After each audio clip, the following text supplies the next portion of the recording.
Salve, Regina, Mater misericordiae.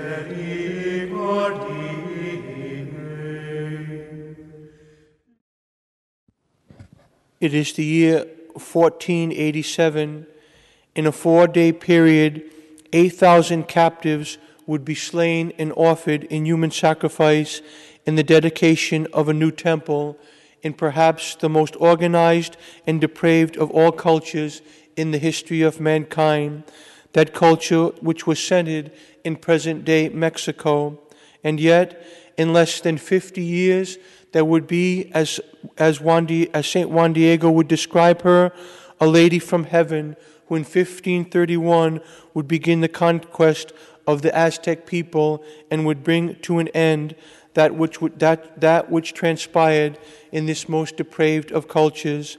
Indeed, so depraved that on an annual basis, 50,000 of the inhabitants, men, women, and children alike, were sacrificed annually to the false gods, and most especially to the serpent god. And perhaps Satan has never organized or formalized the worship of himself more than he had done in this culture.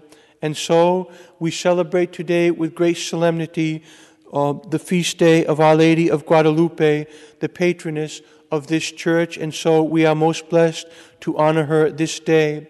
And perhaps we can learn most of the message of Guadalupe by understanding what was probably the true name, for it has come down from history as Our Lady of Guadalupe, but it seems to be that it was in the native tongue of Nahuatl that we are to understand this, for Our Lady is said to have called herself Guadalupe, which is close to the Spanish town of Guadalupe, in which a miraculous image. And when we understand what this word means in the native tongue, then we understand how Our Lady had revealed herself to these people, because Our Lady called herself the one who crushes the head of the serpent.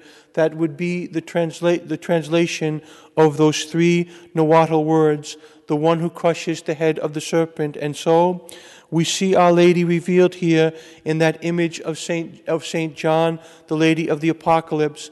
But St. John, in describing Our Lady as the woman clothed in the sun and the one who is terrible to serpents, describes her as this in perpetuity. That is, he speaks in a language in which she is always the one who crushes the head of the serpent. And so it was most likely that she was revealed in this very image to the demons when they fell, and so they would see the Empress who would bring down their fall. And so the Mother of God would appear to St. Juan Diego and give him the message, that the message, and the tilma would be impressed with the image of Our Lady, in which she compassionately looks down upon the people in order to bring them mercy and salvation. And so, while the Church was losing nearly 16 million souls to the Protestant Revolution, in this most depraved of culture, through the intercession of the Mother of God, would come 16 million souls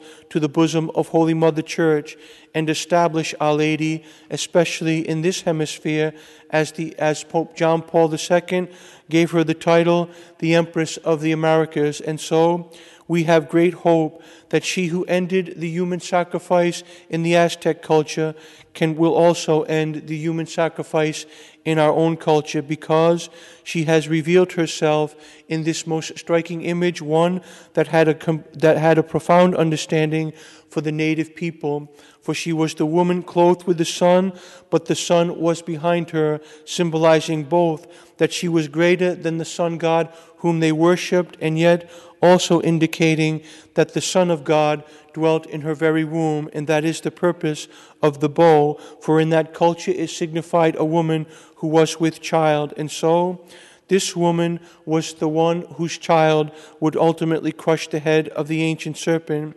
And if we are to understand the significance of the image that Our Lady reveals to us at Guadalupe, we can understand it in the words of Blessed Mary of Agreda, who miraculously catechized the natives of New Mexico by bilocating to that location in order to teach them the faith. She says of this sign, the great sign of the woman served the good angels as a shield and as arms of battle against the evil ones, and at the sight of it, all their power of reasoning weakened and was brought to confusion and silence, since they could not endure the mysteries and the sacraments contained in this sign.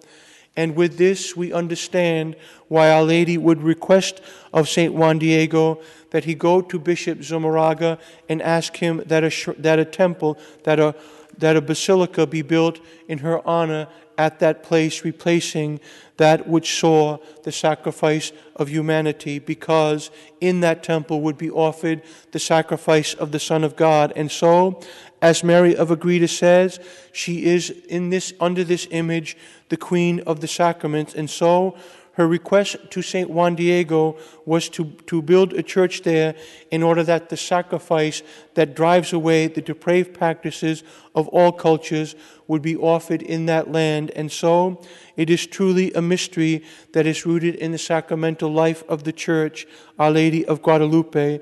And so we have great hope that if we strive to participate most worthily in the sacramental life of the Church, then under the banner of Our Lady of Guadalupe, Empress of the America, will come an end to abortion, to infanticide, and to euthanasia, and to all those depraved practices that have transpired in our culture. And there is a great battle ahead for every member of the mystical body, and so we are strengthened by the words of Our Lady herself to St. Juan Diego. Hear me and understand well, my son, the least, that nothing should frighten or grieve you. Let not your heart be disturbed. Do not fear that sickness, nor any other sickness or anguish. Am I not here who is your mother? Are you not under my protection? Am I not your health? Are you not happily within my fold? What else do you wish? Do not grieve, nor be disturbed by anything. And so these consoling words of Our Lady, spoken to St. Juan Diego, are spoken to all of us. Let us entrust ourselves to her care so that we may come to know the compassion and the mercy of God.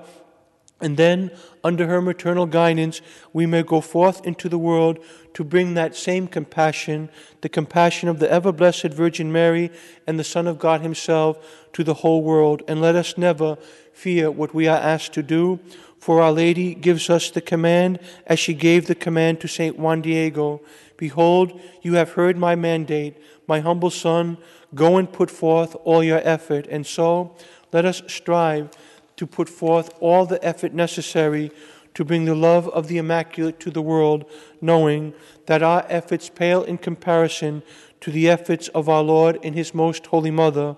But if we do our part, then we will join them with all the good angels, praising this one who crushes the head of the serpent for all eternity, and worshiping her divine Son, whose sacrifice was the beginning of the end of Satan's reign, and it will be the means by which he is driven out of every land and of every people. And so let us strive and pray that all Catholics especially participate most worthily in the holy sacrifice of the Mass, so that that love and mercy of God may be manifest to each culture. And so let us take up those spiritual weapons that the Lord has entrusted to our care, and most especially we show proper care when we participate worthily in them. And so let us frequently go to confession and participate as often as possible in the holy sacrifice of the Mass, so that we may come to know the power of this woman who truly does crush the head of the serpent,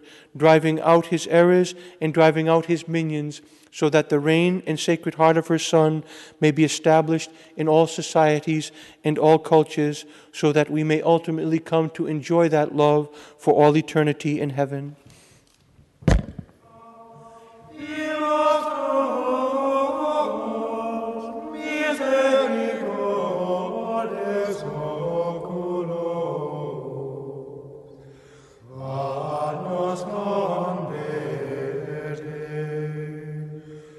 Et Jesús